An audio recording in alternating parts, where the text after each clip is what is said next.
Welcome to CONEXEC, a leadership platform for construction executives. Today, I have Bill Q on the phone or on the meeting, talking about Denham Blythe, his company. And how you doing this morning, Bill? Doing real well. I appreciate it. Thank you for hosting us and for having us as part of your presentation here. Well, rather than me telling your history, because I've done some background on you, that's how we kind of selected you to be on the podcast. But rather than me you know, go back and tell your history and tell Denham Life's history, can you kind of start with maybe yourself and where'd you grow up? How'd you get into what you're doing now? Those type of things. Absolutely, I'd love to. Um, I was actually born in Ann Arbor, Michigan, which is home to the University of Michigan, but I don't claim that because I was born or raised rather most of my life in Ohio. My parents moved me to Columbus, Ohio, at age 4, I lived in Dublin, Ohio, which at that time was still very fairly small and rural area. So it was kind of nice growing up as a kid. I actually played outdoors and built things. There was no computers until at least the time when I reached middle school. So we entertained ourselves outside by putting things together and playing with friends. A lot different than today's day and age. I had a variety of jobs during high school age. I started at age 14 working at the Columbus Zoo, doing concessions and so on, feeding the people, not the animals. And then I worked as a dishwasher retirement home for a few years, and then also as a telemarketer, selling carpet cleaning of all things. And after high school, went to Ohio State University and kind of always knew I wanted to either build things or study engineering and so on. So I went into the civil engineering department there, and that's where at Ohio State, that's where I met my wife in my sophomore year. And we just kind of hit it off. She was a business major, but we won't hold that against her. Um, just kidding, of course. Yeah, I know. We were married.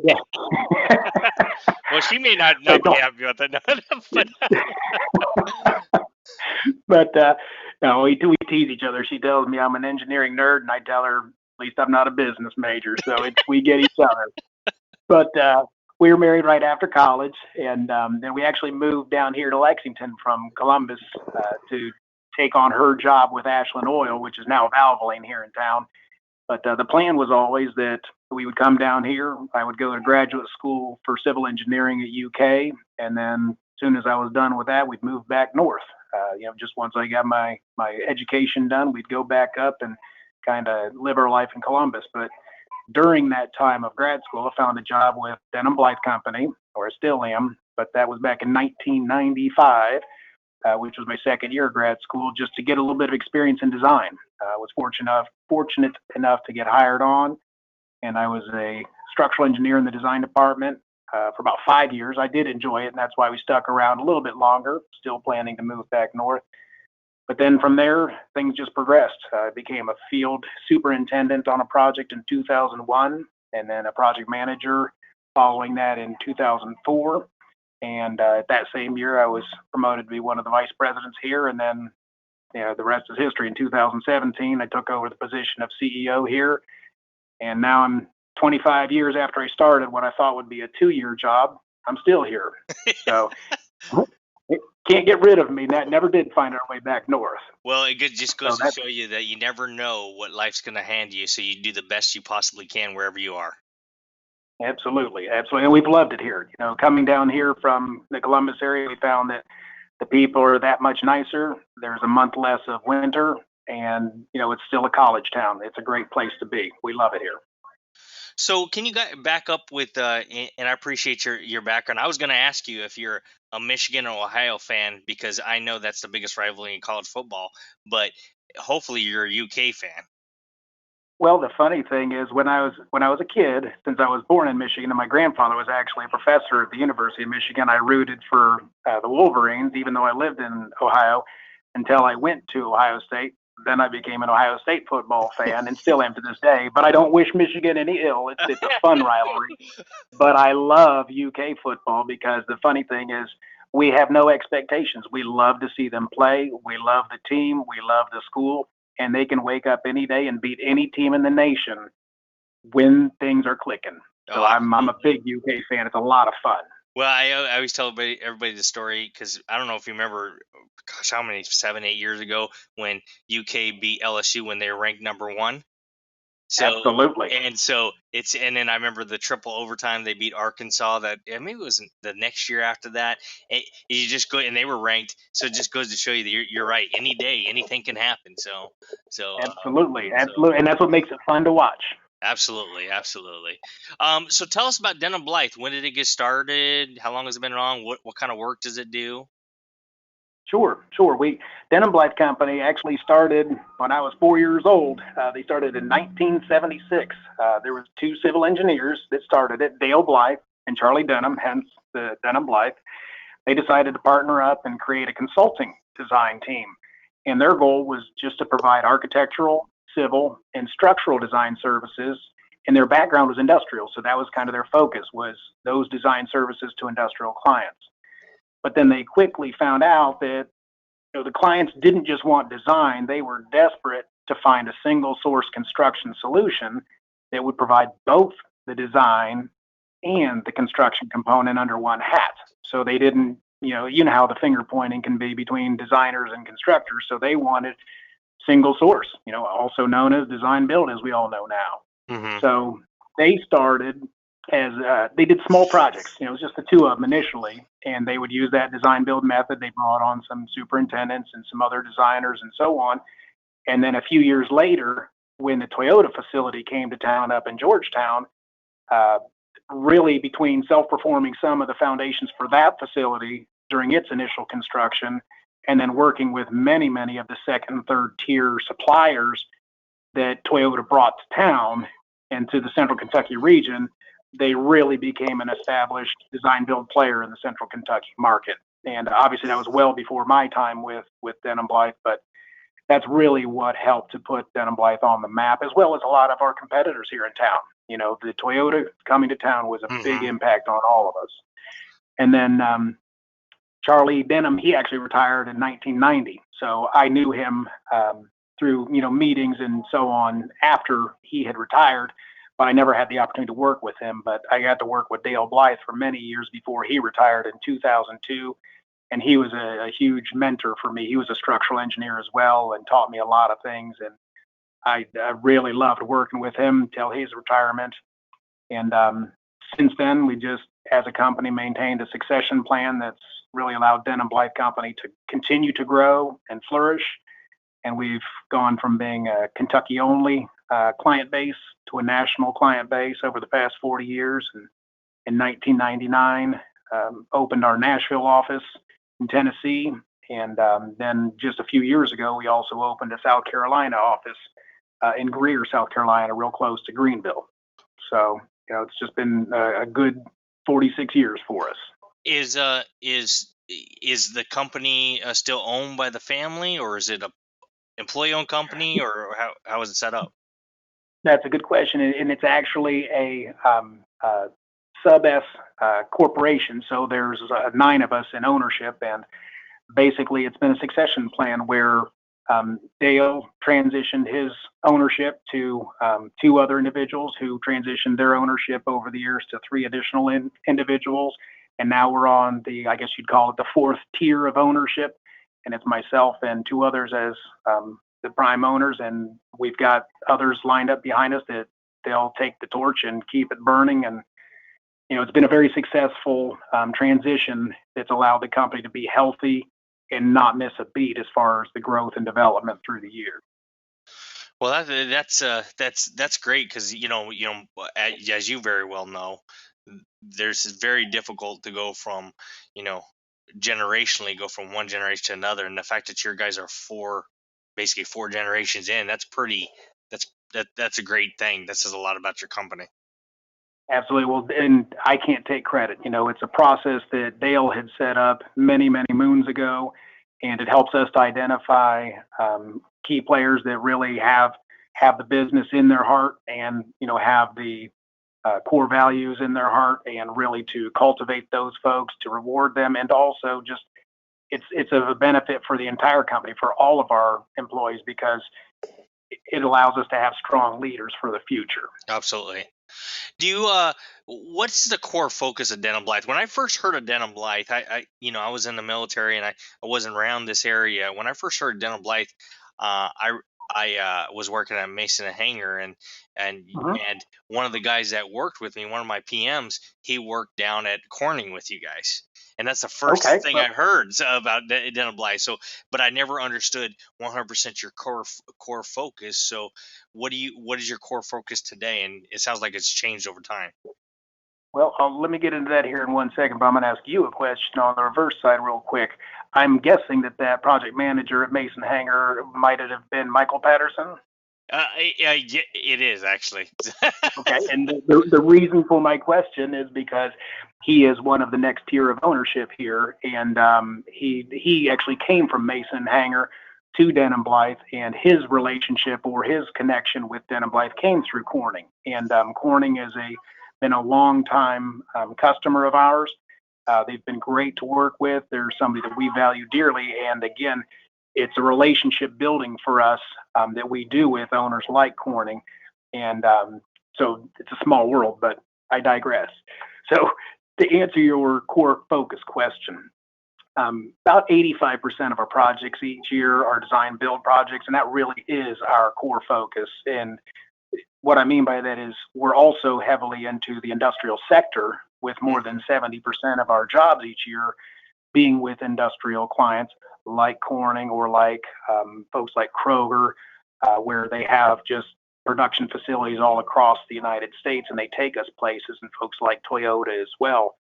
But our revenue varies year to year. Kind of a normal breakdown would be about 70% industrial, 15% healthcare. I'd say about 10% would be commercial, various levels of light commercial. And then probably 5% or so would be religious or other projects that really wouldn't fit in any of those niches. We don't do public works. We don't do federal works. I shouldn't say we don't.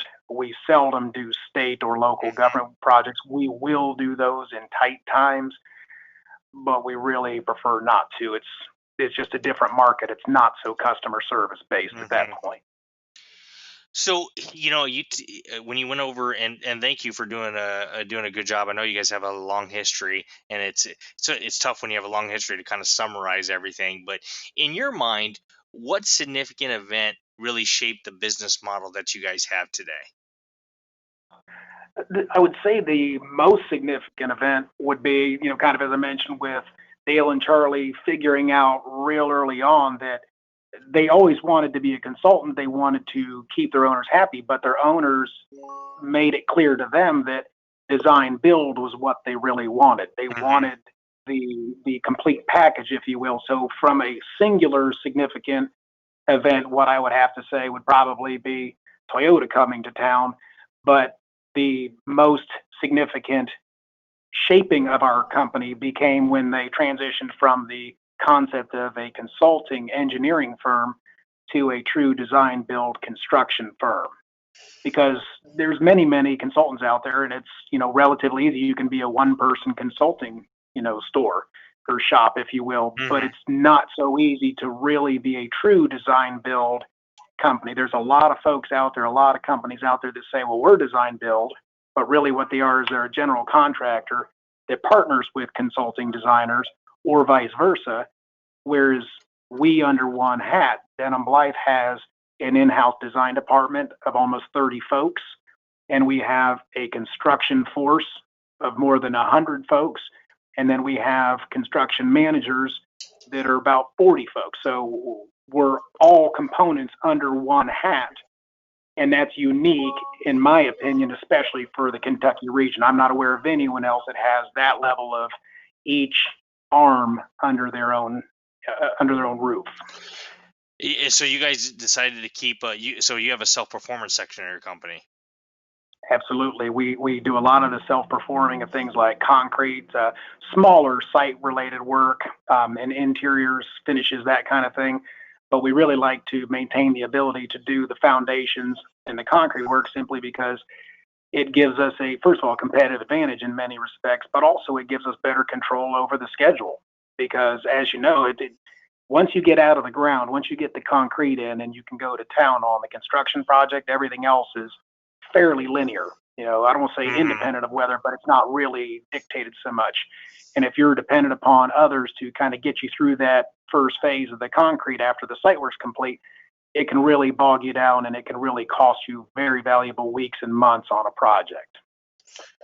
Well, the next question I have for you is very similar in a lot of ways, but can you point to one game-changing event for your company that kind of changed, who you guys are, or have you guys been who you are from the beginning and you just expanded some services? Well, I really can't point to a singular one because, again, it's one thing that I'll tell you about Denham Blythe, especially compared to many of our competitors, is that we never really sought out to grow at a rapid pace like many of our competitors did. We've always been a granular. If we take care of the customer, if we focus on keeping them happy, we just grow. And what I mean by that is they keep bringing us back for more projects. They introduce us to new people and so on. But if I had to say a singular event, it was probably when Denham Blythe managed to earn the business of Libby Owens Ford, and this is probably an 85, 86 time frame. We were introduced to them to work on a project in Versailles for ULN, which was United, Libby Owens Ford, and Nippon Glass. And through that relationship, we actually worked as a subcontractor to another company, but the relationship was established there, and Libby Owens Ford was impressed enough with us that they took a small, then very small company and had us build a 500,000 square foot facility for them in Shelbyville, Indiana, and then working basically throughout the entire country for them on other projects because they were nationwide. So from a singular event, I would have to say that's the closest thing to a game changer for Denham Blythe Company. So what's your guys' plans for the future?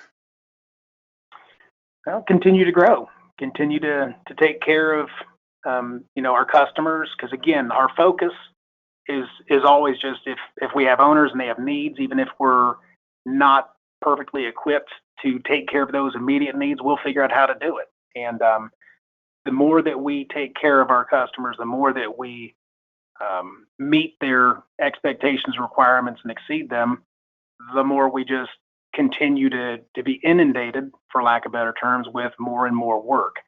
And so for the plan for the future is to take care of customers and to take care of our employees. And when we do that, we just grow. We've averaged about 10 to 15% growth almost continually since 2000. And, I look back at the company we were then, we had 5 folks back in design when I first started in 96. And now, like I said, we're about 30. And it happens. And I love the philosophy there. It's really simple. And it really is. And it's simple. And I always say customer service is dead in construction. And that's why personally my business has grown, is because when you put the client's needs first, it just people will beat down your door to have you. So I like the way you frame that. It's more about that than it is anything, and that's great. So personally, what skills and ability, and I know from talking to my guys and who've had a chance to meet with you and just being on the call with you here today, I know you're a humble guy, so you're gonna have to step out of being humble a little bit for a second. but if you were, what skills and ability do you think that you have that has helped the business? And and I know that's a tough question, but if you had to identify what those were, what would you say it was? Well, I guess my primary, what's gotten me to where I am today, I would have to say, is just simply work ethic, meaning that I like to work. I like the people I work with. I like the customers I work for, and it makes it easy to want to work, to like to work. But I mean, that's what I do for fun. I like to work from sun up to sundown. And, I'm sure your wife appreciates that. Well, what I was going to say is not that I put that before family. What I will typically do is I work my day shift and go home. We do dinner when we have nice shoulder to shoulder time in front of the TV, and that's the beauty of the laptop. Let's just kind of hang out and get things done Yeah, while you're yeah. enjoying a good movie. But I love to work, and my wife's been very supportive of that, as have my kids. They actually enjoy it as well. Um, and so I'd say work ethic. I would say multitasking. Hmm. I've always I'm not sure if it's my ADD or hyperactivity or what, but I like to juggle a whole lot of issues. And keep them all in perspective and get a lot of different projects done concurrently. So that helps me to kind of problem solve and keep things moving forward. And lastly, I would just say people skills because I'm a people pleaser. I want to always ensure that I never fail on commitments made, which means that I want to make sure Denham Blythe never fails on commitments made. And it's because I like people, I can pretty much relate to anybody. It doesn't matter who the owner is, doesn't matter who the subcontractor is, doesn't matter who I'm dealing with. I like to deal with people, even the tough ones. So if you had to like identify um somebody, some of your failures and some of your successes. People don't like the word failure, but I like to call it what it is. Um what would you say that there's some of the things that people could learn from? Because I think failure could be a good thing as long as you learn from it. Failures and successes in your career. Can you I always think it's interesting to get a story from somebody. Could you identify one of a failure and a success and talk about how it shaped you? Absolutely. For example, failure, I like to call it a struggle because Okay. there's failure. There was not, I'm teasing, no. But a lot of the biggest single thing that I've struggled with throughout my career is just the delegation aspect. And it's one of those things where, if I ever have to give anybody an example of something that they need to try and avoid or a trap not to fall into is learn to trust others and learn to trust others to do a similar job to what you might do or expect. And it may not be exactly like you would do it. It may not be exactly perfect in your mind, but you have to get to a point if you want to grow professionally and if you want your company to grow as a whole, you have to be comfortable with empowering others to do a job and to take part of your job as part of their job and then encourage them and help them through it, but don't micromanage and certainly don't negatively critique. It's great to give constructive criticism in a positive light to give them a chance to grow. But if you can't let go of the reins on many of the aspects of what you do throughout your career, you're always going to be the bottleneck. You'll never let the company grow. You'll never further um, your career. You'll never improve because you'll always have a stranglehold on everything. And there's only so many hours in a day, and you can't get it all done. At least not if you want to continue to grow and service your customers. What about you know, i- as far as like if you had to say, hey, this has been a real big success. Do you have anything? re- You know, I know it sounds to me like your focus on your clients has been the key to your success personally, and probably has translated to the company. Am I correct in saying that? Absolutely.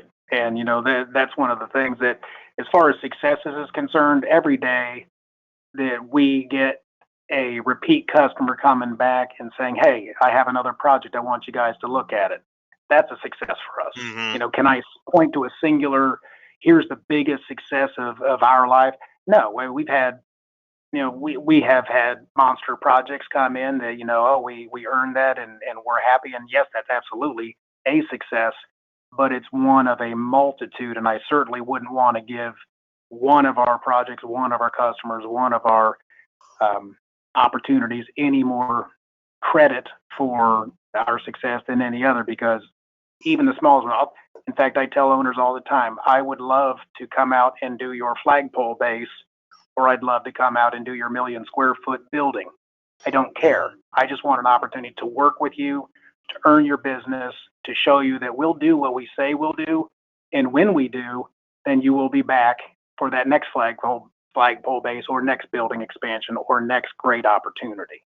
So I know that sounds like a coy answer, but it's the truth. I cannot think of a single success that's more important than others. Mm-hmm. Every single project we have, we focus on it to make sure it's a success. And I guess the biggest success I could list is just the fact that we have been in operations for 40 plus years with, I think, probably 12, 15 different owners now at this point, and that we're able to take that model that Dale and that Charlie established so many moons ago and just keep it going. It's their legacy. It really is. So if you had to go back and talk to 25-year-old Bill and tell him what he needs to do in order to have a successful career, what would you tell him? First thing I'd tell him is make sure you work hard. The second thing I'd say is that it's all about hard work. And the third thing I would say is make sure you work really hard. Yeah. Now, in addition to that, I would There's also some say trend there, so there definitely is. I'm biased if you can't tell, but the other things that, are really important to me is you've got to learn to communicate. I really do see, and I know I sound like an old timer here, and it's only because I am, but I see a challenge in the future for future generations with their willingness or interest in communicating with others just on a personal basis. I get that we have a lot of electronics. I get that we have a lot of ways to communicate, but it's the personal side of things that if you're willing and able to deal with picking up the phone, if you're willing and able to just sit down and talk with someone, whether it's over lunch or in a park or whatever, that goes. It's kind of like a picture's worth 1,000 words. Mm-hmm. Well, a conversation is worth 1,000,000 emails, and that's I would love to have future me focus on communication and personal skills, as well as just be a team player and be respectful of others. It's so much easier to succeed when those that you work with, that you work for, and work for you want to succeed because they feel like this is a team game. This is a team approach. When I win, everybody wins. When they win, I win. And it's just easy. It really is. Great answer, and I hear it seems like that's a very there's some common language there, and work ethic seems to be one I get from a lot of people, and it's just not like you just show up, you have to work hard, you have to be in the game, and Yep. that is so important. So we've got to the point where we're doing the speed round. The speed round is I'm going to ask you how important you think these 8 different items or topics are important from 1 to 10, 1 being the least important, 10 being the best, and they can all be 10s. So Okay. I'm not inhibiting you in any way to give them all 10s, but so topic, and you can explain your philosophy behind it. Scheduling. I'm going to be a little bit critical. I'm going to say scheduling would be a 9 in my book. And I would say that because it is very important. It's not paramount, but it's very important because if you have, if you do a poor job with scheduling, everybody is negatively affected from design to subs to clients. Estimating. I'd say 8. I'd say it's still very important, but to me, it's not quite as important as scheduling. And the reason I say that is if you miss too much, you're not going to be in business for very long. But by the same token, for us, it's not all about the money. It's all about the client and the repeat business, because if I don't make it on this project, I can always have future ones to try and, again, recoup any losses and mainly just establish and win that client. So the next 2 topics, one's is contracts, the actual paper contract, and the second one is contract administration, administering that contract, actually go out in there and doing it. I would say that contracts for us as a company, I would knock that all the way down to maybe a 5. And the reason I say that is I can count on 2 fingers how many times a contract has ever come into play with either an owner or subcontractor, because as long as you do what you say you're going to do and you take care of business, contracts, I don't say they don't matter, but they're not very important. because contracts are really only important when there's a problem. And if you don't take care of business, you've got a problem. So for us, I would put contracts as a 5. Contract administration, I would put right there with estimating right about a 8 or so for us, because again, it's very important. We're all about paperwork and communications and paper trail, but it's more about getting that job done on time and within budget. Design. 10. That's an easy one for me. I come from a design background, and if it's wrong on paper, it's going to be wrong in place. That will cost you time, that will cost you money, and that will absolutely cost you clients in the long run. If you can't get it right up front, you will never succeed in our business as design build. Accounting. I would also lump that in with estimating. I'd say that's an 8. You can generally overcome poor accounting practices, but it's always a painful process. So it's very, very important, but not paramount, in my book at least. Selling work or bidding. Those are two different things. Selling work for us is selling a relationship. It's selling a service. It's selling a level of ability. And so that to me is our lifeblood. Once we've got an owner and we've proven what we can do, we have them for life. So to me, business development would be an absolute 10. Bidding, again, if I do my job, I don't have to be the low dollar. I have to be the best value. So bidding is very important, but it's really more about presentation and earning that spot at the table to win the business. Last but not least, leadership. I would say that's definitely a 10. And the reason being is that any company can't be anything without good people. And good people are everywhere, but without good leadership, they don't want to be their best. And if you don't have folks that want to work with you, to want to be part of your team, you're dead in the water. And so I would definitely say that's a very important thing. And again, here, we're very fortunate that we have lots of great folks and management and leadership positions, and it's just really worked well for us. And that's all I have for our speed round. I want to give you the last word like I do all my guests. But before I do, I just want to let you know, after I moved down here and I started teaching in EKU, and we saw some of our students go to Denham Blythe. I've heard some really good things about Denham Blythe as an organization, and that says a lot from when you have a young kid that comes there and works as a co-op, or comes in and he's a project engineer or whatever, and for them, because they get the jobs that are not so desirable sometimes, so for them to I say, know what you mean. Yes. for them to say good things is a great thing. And I want to thank you for taking the time here today, and and meeting with me, and meeting with my audience, because I think it's been extremely valuable, and I know I got a lot out of it. So you have the last word, Bill. Perfect. Well, I don't have a whole lot to say, because like you say, I'm trying to be as humble as I can. And, the main thing is that I appreciate having the opportunity to talk with you and talk with your audience. And if I can leave everybody with just one thought, it is, in our industry, in construction, it doesn't matter if you're in the design only side, if you're in the construction only side, or if you're in both, the design build aspect like we are. If you will just focus on the client, keeping the client happy, you hit the nail on the head earlier, Scott, that customer service is dead in the contracting industry, but it doesn't have to be.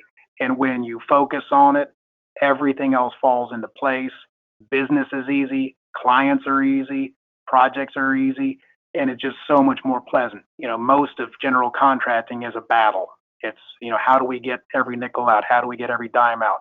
Design build is not that way when it's done properly. It's a partnership, it's collaborative, everybody wins, and you don't have to spend nearly as much time trying to earn every nickel as you do just keeping those that you like and that like you for clients.